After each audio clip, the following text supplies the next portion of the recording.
ভারতকে জেতাতে আম্পায়াররা কতটা সতর্ক থাকেন সেটা এই ম্যাচের ঘটনা দেখলে আপনারা নিজেরাই বুঝতে পারবেন।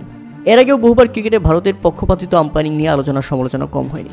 আম্পায়ারদের সামনেই বিরাট কোহলিরা ফেক ফিল্ডিং করলেও প্রতিপক্ষ দল জরিমানা পান না, অর্থাৎ ম্যাচ শেষে আম্পায়াররা দাবি করেন তারা সেটা দেখেইনি। অথচ আজকের ম্যাচে শেষ 5 ওভারে অর্থাৎ 30 বলে 35 রান প্রয়োজন ছিল ভারতের।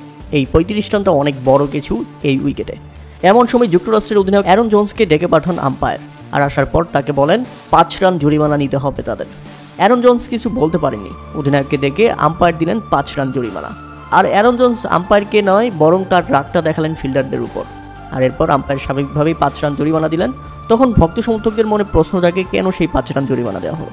আসলে এই 5 রান জরিমানা দেওয়া হয়েছে ভারতীয় ইনিংসে 3 বার ওভার শুরু করতে যুক্তরাষ্ট্র 60 সেকেন্ড অর্থাৎ 1 মিনিট অতিক্রম করেছে, যে কারণে নিয়ম অনুযায়ী এবারের বিশ্বকাপে যেটা নিয়ম অনুযায়ী জরিমানা।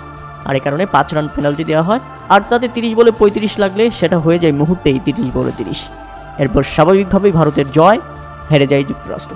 তবে যুক্তরাষ্ট্র হেরে যায় ঠিক তখন যখন ইনিংসের 12তম ওভার শেষে 4র্থ বলের ঘটনা ছিল।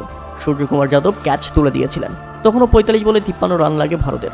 যে চাপে পড়েছিল সূর্যকুমার যাদব যদি এই মুহূর্তে আউট হয়ে যেতেন তাহলে যুক্তরাষ্ট্র ঘটিয়েও দিতে পারত অঘটন। কিন্তু ক্যাচ ফেলে দিলেন সৌরভ নেত্রভালকার, ভারতের সাবেক ক্রিকেটার।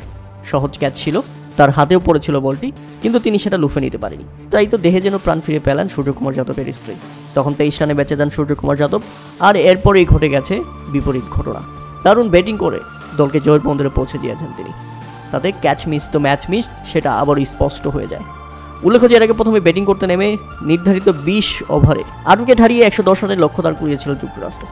আর যেভাবে ব্যাটিং করতে নেমে শুরুতেই উইকেট হারাতে থাকে ভারত, ডাক মেরে ফিরে যান বিরাট কোহলি, তাতে 1 রানের মধ্যেই 1 উইকেট হারিয়ে ফেলে ভারত। এরপর 10 রানে দ্বিতীয় উইকেট হারায় ভারত, ফিরে যান রোহিত শর্মা, 6 বলে 3 রান করেন এই ব্যাটার। ঋষভ পান্ট শুরুটা ভালো করেছিলেন, তবে 20 বলে 18 রান করতে পেরেছেন কেবল। এরপর সূর্যকুমার যাদব ক্যাচ ফেলে দেওয়াতে দলকে জিতিয়েই মাঠ ছেড়েছেন।